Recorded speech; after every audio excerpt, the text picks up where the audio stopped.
Viva.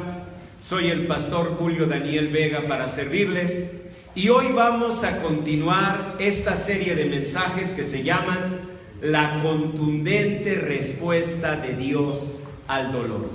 Ya lo hemos dicho, las filosofías, las religiones hablan de temas muy bonitos, pero al llegar al tema del sufrimiento, del dolor, una de dos: o lo evaden o lo llenan de fantasías. Y no se los digo por hablar. Mi licenciatura, cuando era muy jovencito, fue en filosofía. Y cuando tú estudias esa carrera, pues tienes que leer todo lo que el hombre pensó en todos los lugares del mundo, en todas las épocas, en todas las culturas. Es un viaje maravilloso, conoces muchos, pero en verdad muchos puntos de vista. Pero cuando llegas al tema del sufrimiento, del dolor, miras eso, o lo evaden o simplemente proponen verdaderas salidas fantásticas como la ataraxia, que es como una ejercitación para no sentir, que pues la verdad uno dice, pero no se trata de eso, no se trata de eso, no se trata de no sentir, se trata de qué hacer con lo que siento. O salidas fantásticas que nos hablan de técnicas y ejercicios de respiración, y bueno, pues por más que le respires y le espueleyes y le zapatelles, cuando te llega el dolor, la verdad es que el alma se derrumba. Por eso a mí me encanta Dios, como dijo Jaime Sabines, porque Dios dio la cara al tema. Y hoy lo vemos en este mensaje número 4. Lean por favor cómo se llama: duélete, pero nunca dejes de esforzarte. Es decir, reconoce ese dolor y en un momento dado experiméntalo, llora, pero nunca dejes de esforzarte. ¿Saben por qué, hermanos? Porque el dolor, una de las cosas más terribles que provoca en nosotros es un sentimiento de inutilidad, de falta de valor, un sentimiento de haberlo perdido todo y de ya no luchar. Y en efecto, objetivamente tienes un dolor, objetivamente hubo un daño, pero es más grande el daño en el alma que el daño afuera. Cuando tú ya te rindes, cuando abandonas tus sueños, cuando te declaras débil y cuando te ves como una persona que ya no sirve para nada. Por eso a mí me encanta este pasaje de San Juan capítulo 9. Vean allí, dice así: al pasar Jesús, nuestro Señor, vio a un hombre ciego de nacimiento. Ese hombre, pues, como la palabra lo dice, pues de alguna forma había pasado su vida entera en esa aflicción, era un invidente. Pero yo no sé si era esa condición o qué lo que hacía que lo miraran con lástima, porque vean el versículo 2, los discípulos le preguntaron diciendo: Rabí, que quiere decir maestro, ¿quién pecó, este o sus padres, para que haya nacido ciego?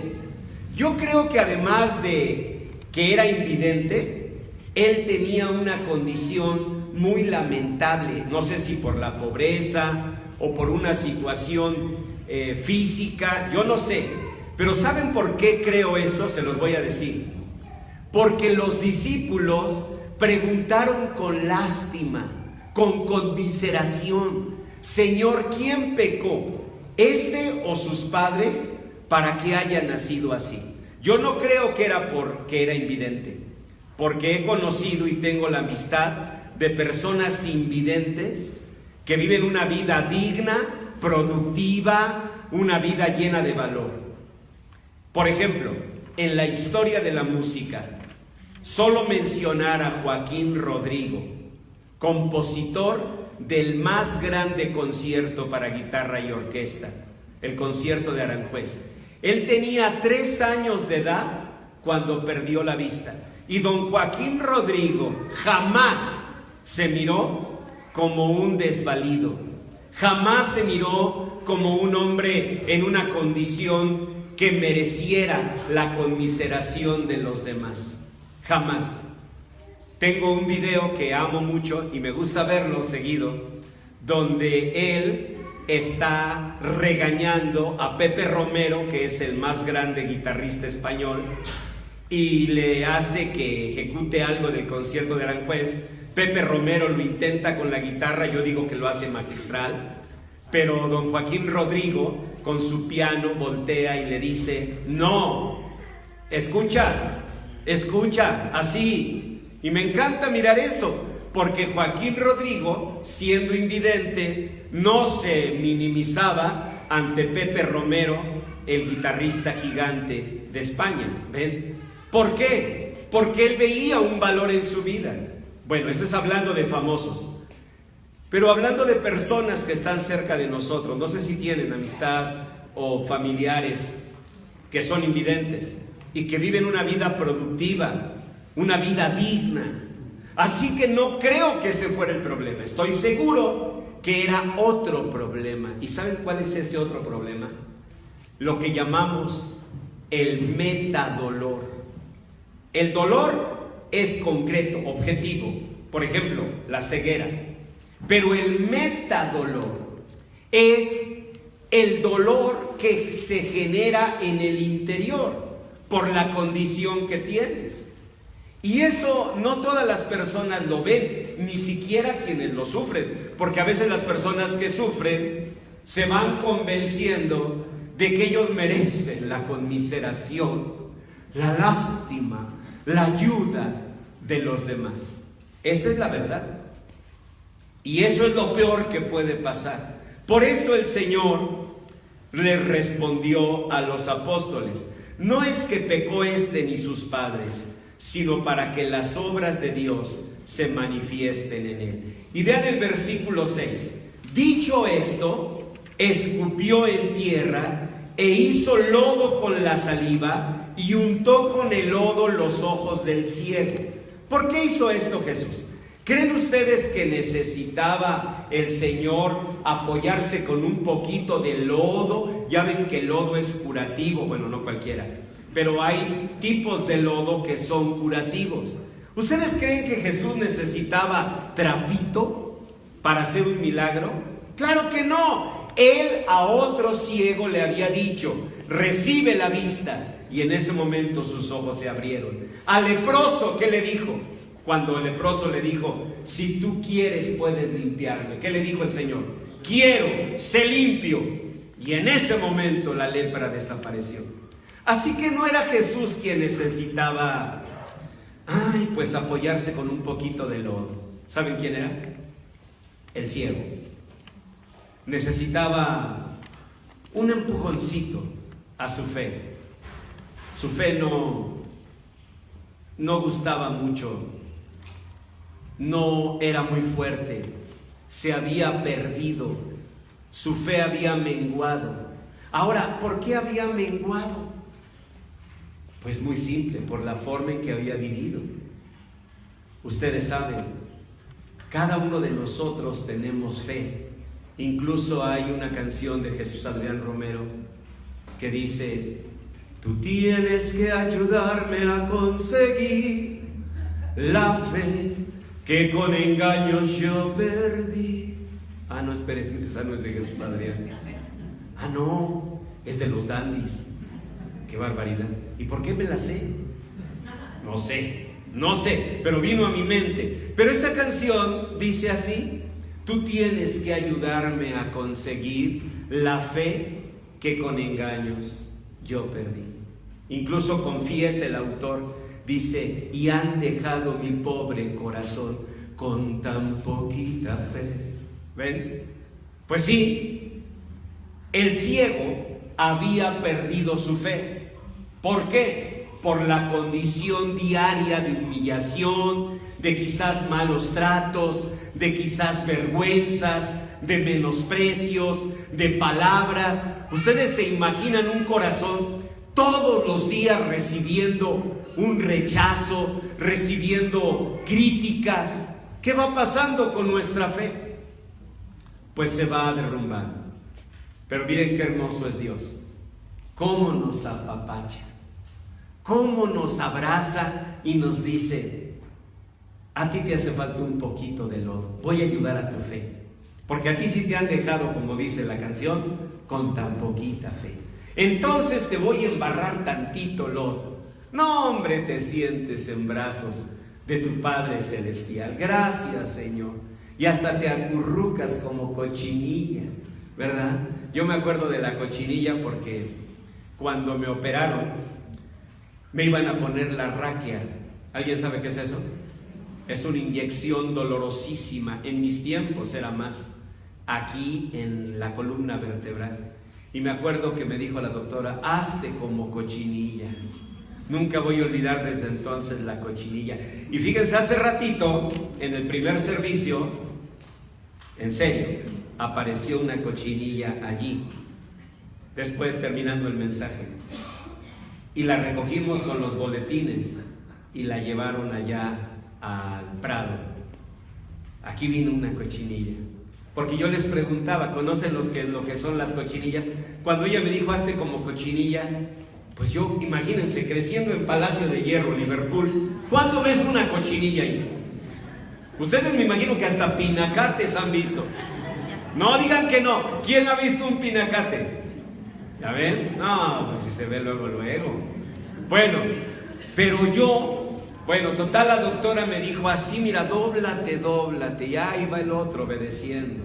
Y cuando me doblé, aquí fui cruzado por una daga, por una jeringa, ¿no? Total que fue terrible. Pero yo les aseguro que así nos recostaríamos en los brazos de Dios y el Señor. Sí, tú necesitas fe. Te han lastimado, te voy a poner lodito. Así le dijo al ciego. Y el ciego estaba bien contento. Cuando el Señor, vean, le dice: bueno, ya te sobé, ya te puse lodito. Verso 7. Ahora ve a lavarte en el estanque de Siloé. Ve a lavarte. Imagínense la sorpresa del ciego. ¿Que vaya? ¿No me vas a llevar tú o qué? Que vayas, ve a lavarte. Pero soy el ciego, voy a estar en la Biblia. ¿Cómo voy a ir? O sea, si alguien me lleva, a alguien, por favor, que se compadezca, alguien lleve a este pobre ciego. No, dije que tú vayas a lavarte. ¿Cómo sería el primer paso de ese ciego? Incierto, inseguro. Y el Señor: un solito, ándele, vaya. Sí puede, solito. Pero en cada paso que el ciego daba, yo les aseguro, fue encontrando algo. ¿Saben qué? La riqueza de todo lo que Dios permitió que se formara en la necesidad. Cuando estamos en dolor, hermanos, cuando estamos en aflicción, del otro lado del corazón se fortalecen muchas cosas que no vemos. Por ejemplo, los que vivimos en pobreza aprendimos muchas cosas. Yo me acuerdo cuando éramos niños, hacíamos pistolas de palitos de paleta.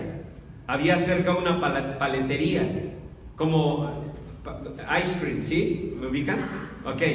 Y entonces ahí había palitos tirados, chupados, eso sí, ¿no? Nada más te encomendabas a Dios y agarrabas los palitos, porque sabrá Dios quién lo chupó.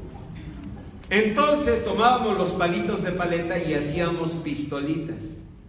Y esas pistolitas aventaban piedritas de a de veras, con una liga.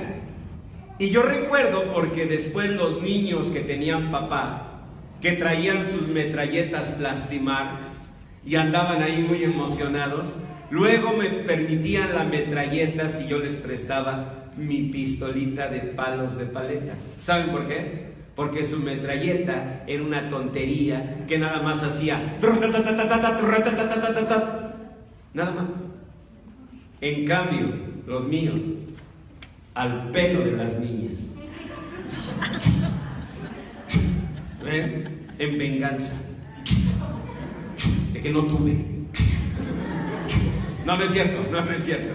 No, sí, la verdad, en las posadas íbamos con la velita atrás, quemando cabello y todo. Sí, la verdad, sí, porque uno queda herido. Pero bueno, entonces, en la pobreza aprendimos eso. Las mamás no se digan. ¿Cuántas cosas aprendieron? Por ejemplo, las mamás que no tuvieron una educación formal ni una universidad, llegan a ser mejores psicólogas que cualquier psicólogo. Nada más con ver los ojitos de la hija. ¿Qué tienes? ¿Y la hija qué? ¿Qué tengo de qué? Dime, ¿qué pasó? Nada, vengo del trabajo. A ver, dime, ¿qué más hiciste? Lo saben perfectamente. Dios nos da, Dios nos compensa y nosotros no lo vemos. El ciego había recibido seguramente de Dios muchas capacidades y él estaba en una condición que causaba lástima, pero no a los ricos. Hasta Pedro sintió lástima. No, ya si Pedro siente lástima por ti. Él era pobre, era un pescador, y él mismo volteó y dijo: Señor, ¿pecó este o sus padres para que hayan nacido así? Yo les aseguro que no era la falta de la vista. Lo que tenía era una condición deplorable. ¿Saben por qué? Por haberse dejado abatir por el dolor. Tú puedes vivir el dolor con dignidad, aún la pobreza. Y se los digo por conocimiento de causa. Si algo hacía enojar a mi mamá, era que nos pobreteáramos. Y siempre nos decía eso: eres pobre, no pobretón. Siempre. Tú eres pobre, pero no pobretón. Y no permitas que te humillen. Y no agache la cara, porque se va a poner papadón. Ven. Arriba, la cara arriba. Ven. Entonces, este ciego no era la invidencia, era el daño interior, moral, espiritual, emocional que el dolor había hecho. Tú no puedes evitar el dolor siempre, porque puede ser circunstancial, pero sí puedes evitar que el dolor haga mella en ti y que entonces venga a tu corazón una condición lamentable. Por eso el Señor le dijo: ve a lavarte. Todos los apóstoles lo acompañamos. Le dije que vaya, y lo vieron caminar los primeros pasos hacia el estanque de Siloé, pero en cada paso descubriendo: Dios me ha dado muchas cosas. Me ha dado muchas cosas. Piensen en todo lo que Dios nos ha dado. ¿Y saben qué hace el dolor? Nos hace dejar de verlo. Se llama focalización. El dolor focaliza, hace que no veas más que lo que te duele, tu tragedia, tu dolor, tu desgracia, y es todo lo que ves. Como cuando duele la muela. Cuando duele la muela, ¿qué pasa? Sobre todo si te vas al sillón y ahí te recuestas, te vuelves un dolor. Tu existencia es un dolor. Incluso se te hace cara de muela, la verdad, y muela picada. Entonces, ahí estás tú con cara de muela en el dolor. Pero en ese momento te llaman. Tu hija está saliendo de la prepa. No sé quién la iba a recoger, pero nadie la recogió. Y está oscureciendo. Y te dice: mamá, ¿qué hago? ¿Qué dices? Voy para allá. Y tomas el coche y sobre el periférico ya no eres una muela, eres una mamá con dolor de muela. Y conforme pasa el camino, ya ni siquiera te acuerdas de la dichosa muela, porque ahora ¿cuál es tu prioridad? Encontrar a tu hija, llegar por ella, que esté a salvo. Esa es tu prioridad. ¿Te duele la muela? Ah, sí, claro, todavía. Pero ya no estás focalizado. El problema del dolor es que nos focaliza, nos hace vernos como las personas más desdichadas del mundo, en lugar de ver todo lo que Dios nos ha dado. Y por eso vean los principios que da la palabra de Dios. El primer principio, ¿cuál es? ¿Fuiste llamado siendo esclavo? ¿Qué dice el Señor?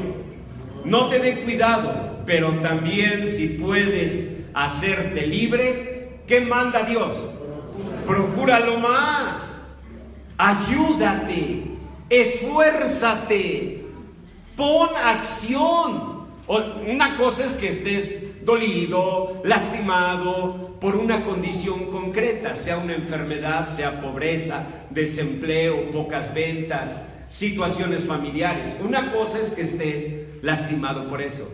Y otra muy diferente es que te arrincones allí y que esperes que el Señor te esté untando lodito. Ay, Señor bendito, un poquito más, échale tantito. Y ahí estás acurrucado. ¿Sabes qué te va a decir el Señor? Lo que dijo en Deuteronomio 1, porque lo que leímos fue 1 Corintios 7, 21.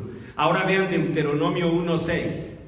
El Señor, nuestro Dios, nos habló en Horeb diciendo: habéis estado bastante tiempo en este monte, ¿no?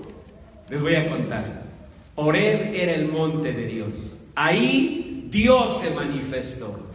Y entonces los israelitas iban siempre al monte Horeb. Y Moisés hablaba con Dios. Y la Shekinah de Dios, la gloria de Dios descendía. Así que ellos querían estar en ese monte. Como cuando estamos en la iglesia. ¿No se les antoja? Que aquí nos trajeran de comer. Y aquí nos trajeran todo lo necesario. Y quedarnos aquí alabando a Dios. Ahora que canten los niños. Ahora aunque sean los redimidos, pero que alguien cante. Y así todos los grupos de alabanza. Y quedarnos aquí. Porque todos sabemos que el reto no está aquí. ¿El reto dónde está? Allá afuera. El Señor les dijo: ya tienen mucho tiempecito aquí en este monte, ¿no? Ya como que fue mucha orada, ¿no? Ya oraron mucho. Ay, Señor, somos devotos, queremos orar. Sí, pero ¿para qué oras? Para que Dios te fortalezca, para que Dios te llene de su presencia y con la presencia de Dios vayas y conquistes la tierra. Porque si vas a orar para ser lleno y lleno y lleno y lleno de Dios, pues al ratito vamos a andar como barrilito cristiano. ¿Sí? Dios les dijo hace ya ratito, ¿no? Como que ya para cantarme ya, como que ya fue mucha cantada, mucha orada. Ya habéis estado bastante tiempo en este monte. Vean el verso 7. Volveos e id. ¿A dónde? Al monte del Amorreo. Oías eso, temblabas. El Amorreo, los heteos, jebuseos, todos los feos, todos eran terribles, pueblos enemigos. ¿Quién quería ir al monte del Amorreo? Nadie. ¿Quién quisiera ir allá en esa empresa donde te tratan mal? ¿Quién quisiera enfrentarse con ese jefecito, director de no sé qué? Nadie. Pero ¿dónde está la victoria? Aquí, escondidos, metidos en el monte. ¿Para qué los quería Dios? Para que fueran y llevaran bendición al mundo, no para que estuvieran ahí todos repegados. El ciego, ¿se acuerdan del ciego? ¿Para qué lo iba a sanar Dios de la vista? ¿Para qué? ¿Para que se regresara ahí a pedir limosna? Para que saliera y tuviera confianza y viera todo lo que Dios había hecho en él.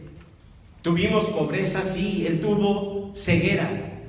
Tuvimos situaciones familiares difíciles, sí, y miles de personas las han tenido. Enfermedad, sí, y cuántas personas dignamente, con valor y con fe, enfrentan su enfermedad.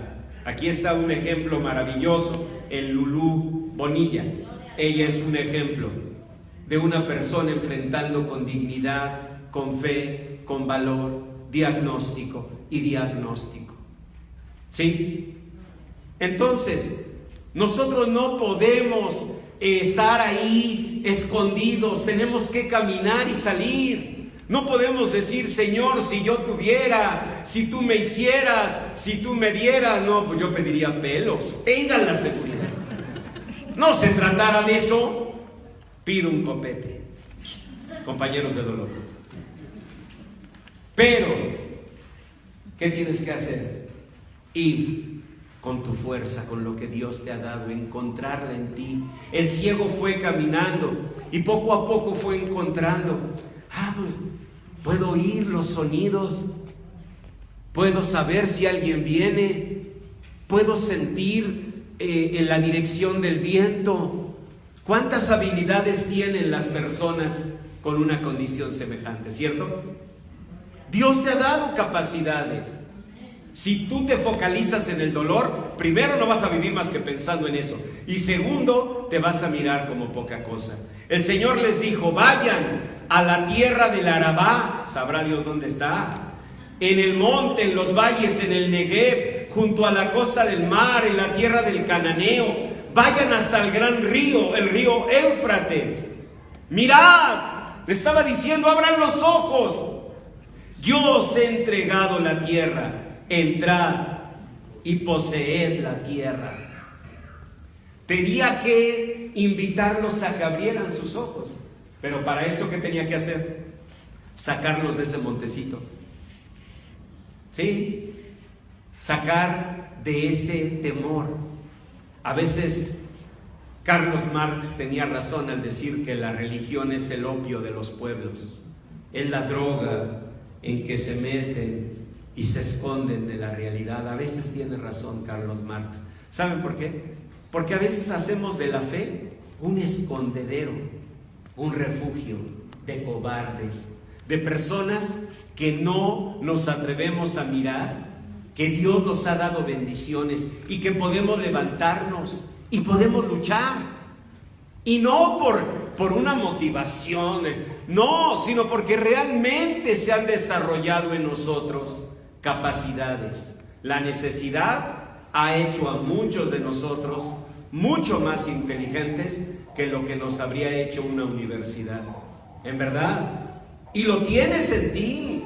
Tienes esa capacidad. A veces me dicen, ay, pastores, que yo no me siento capaz. Le digo, señorita, usted formó una familia, crió hijos, los hizo profesionistas y viene y me dice que no tiene capacidad. Usted tiene más capacidad de la que se imagina. Dios es bueno y Él, junto con la necesidad, nos dio la bendición, nos hizo capaces, nos ha hecho fuertes. Y entonces el Señor quiere que vayamos, salgamos del monte y vayamos al estanque del Siloé. Y vean Romanos 8, dice en el verso 16, el Espíritu mismo da testimonio a nuestro espíritu de que somos hijos de Dios. Y si hijos, ¿qué? También herederos. ¿No les gusta eso? Claro, herederos de Dios y coherederos con Cristo. Y todos decimos amén. Pero espérense antes de que digan amén. Dice, si es que padecemos juntamente con Él. Las personas a veces forman una idea equivocada de la fe. Piensan que es como una invitación de Dios a una vida color de rosa. Jesús nunca hizo eso. Él dijo, en el mundo tendréis aflicción. Él nunca mintió. Él no nos dijo que iba a ser maravilloso. Es más, dijo, bienaventurados los que por mi causa son vituperados y los persiguen y dicen toda clase de mal contra ustedes mintiendo. Gócense y alégrense, porque vuestro galardón es grande en los cielos. Porque, ¿qué creen? Así persiguieron a los profetas que fueron antes de vosotros. O sea, el Señor nos estaba mostrando que hay dolor en esta vida. El problema es que a veces nosotros nos sentimos los más lastimados, heridos, abandonados del mundo.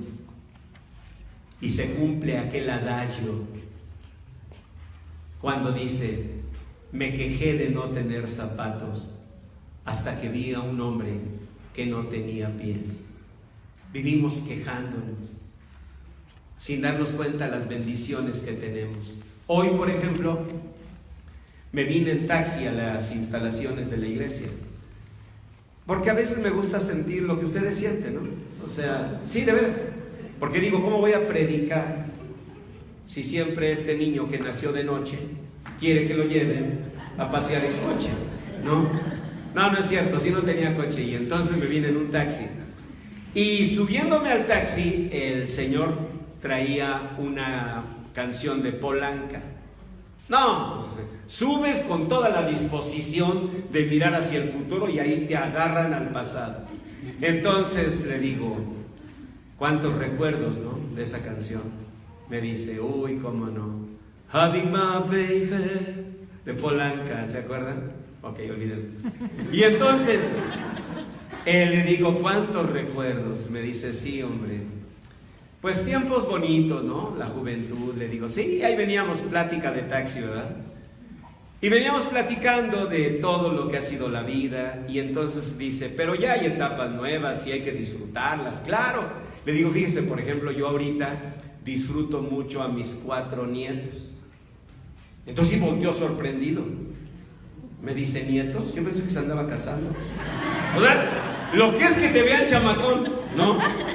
Lo que es que te vean chamacón. Me dice, no, la verdad sí me dijo, qué bueno. Y me dice, fíjese que yo todavía no. Entonces volteé a verlo también, como que nos veníamos midiendo, ¿no? Dije, ¿cómo? Pues si ya se ve así como de mi rodada. Y me dice, ya mis 3 hijos se casaron, pero todavía no se animan. Y le digo, no, pues Dios quiera que pronto. Y ahí veníamos en la plática. Le digo, sí, yo tengo 4 nietos. Y en eso veníamos platicando. Y vino a mi mente este pensamiento. Ahí veníamos los dos viejillos, ¿no? Con Having My Baby, Polanca. Y dije, si en este momento un microbús, un tráiler se nos viniera de frente, y ahí quedaran los 2 viejillos, que soy yo, me iría a la presencia de Dios con bendiciones que ni siquiera había tomado en cuenta, que otro, más o menos de mi rodada, no ha tenido. Él se iría con un suspiro por un nieto. Yo me iría con las alegrías de haber disfrutado a mis 4 nietos. Claro, no llegó el microbús ni el tráiler, ¿verdad? Por eso estoy aquí. Y entonces llegamos a la iglesia, pero yo me bajé con esa reflexión. Dije, Dios nos ha dado cosas que nosotros no vemos. Y que, como no las vemos, vivimos en el dolor. En lugar de ver, como el ciego, ver cuando iba caminando ya llegando al estanque, que lo había logrado. Ahora Jesús le iba a dar la vista, pero ese ya era detalle. ¿Saben por qué? Porque su corazón ya veía de una manera diferente. Ya se veía como una persona capaz de ir. Ya se veía con confianza en sí mismo. Ya se veía con confianza en Dios.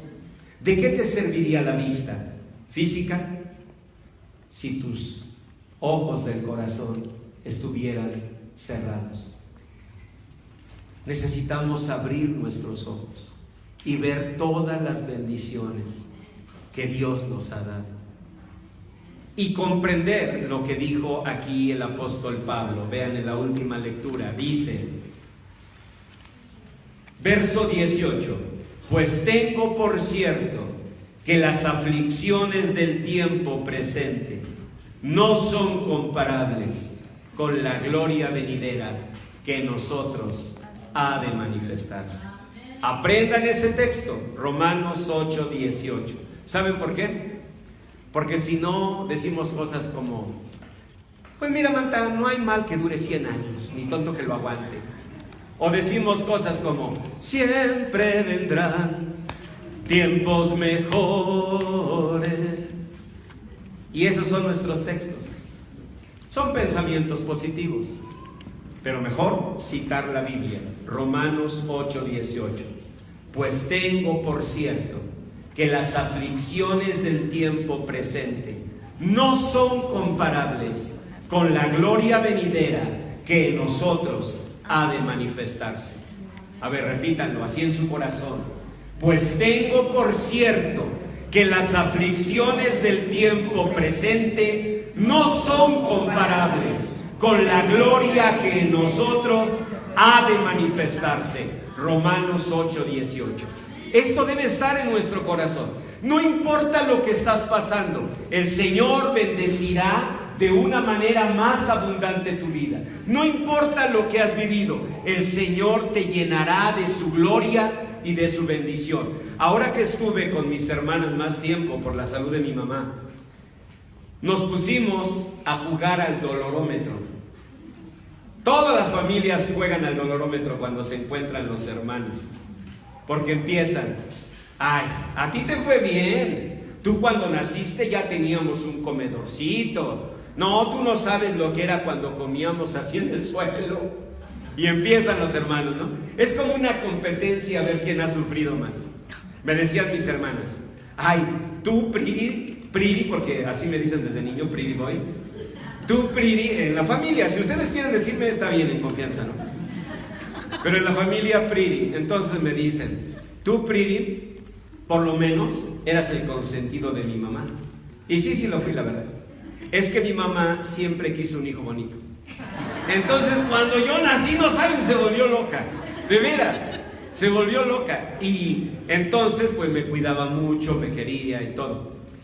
Y empezamos, ¿verdad? Empezó mi hermana: no, yo sí sufrí, porque acuérdate de esto, ¿no? Y entonces mi otra hermana: no, pero ¿cómo comparan? A ver lo que yo pasé. Y ahí estábamos en el dolorómetro, ¿no? Y no nos damos cuenta que la verdad, a veces conocemos de situaciones en otros que te tapan la boca en un instante. Porque hay quienes padecen mucho más que nosotros. Y si tú dijeras: pues no, yo fíjese que no conozco a alguien, hay alguien que incluso gritó desesperado: Dios mío, ¿por qué me has desamparado? Eso gritó su corazón bendito. Nadie puede decir: yo he sufrido más. Si alguien sufrió, fue Cristo Jesús. Y en ese sufrimiento, ¿qué hizo? Ensimismarse en su dolor en la cruz, en sus gemidos, en su asfixia, muriendo de asfixia ahí crucificado, desangrándose. No, ¿qué empezó a decir? Perdónalo, Señor, porque no saben lo que hacen. Mujer, he ahí tu hijo. Hijo, he ahí tu madre. ¿Y cómo terminó? Diciendo: Padre, en tus manos encomiendo mi espíritu. ¿Lo ven? Si alguien sufrió, fue nuestro Señor Jesús. Y Él no se metió a ese dolor. Él glorificó al Padre y le alabó. Y nosotros debemos hacer eso. En este momento decirle: Señor, tienes razón.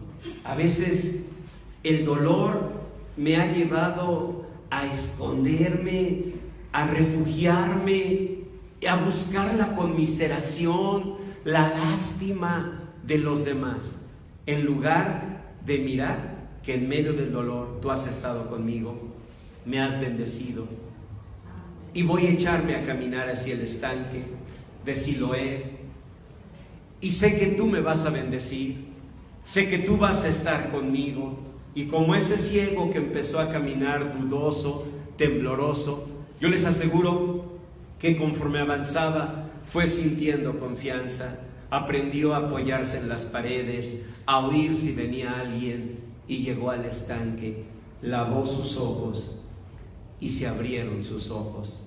No solamente los físicos, que los había abierto el poder de Dios, sino los de su corazón, que los había abierto ese reconocimiento. Dios ha sido bueno, hermanos, nunca nos ha dejado. Y miren el dolor que miren en su vida, van a ver que junto con ese dolor, Dios nos dio muchas otras cosas en compensación, en bendición. Y el Señor proveyó, el Señor nos bendijo. Así que cierren sus ojos y vamos a orar. Padre, gracias. Gracias, Señor, por esta palabra. Gracias por esta respuesta contundente que tú das al dolor.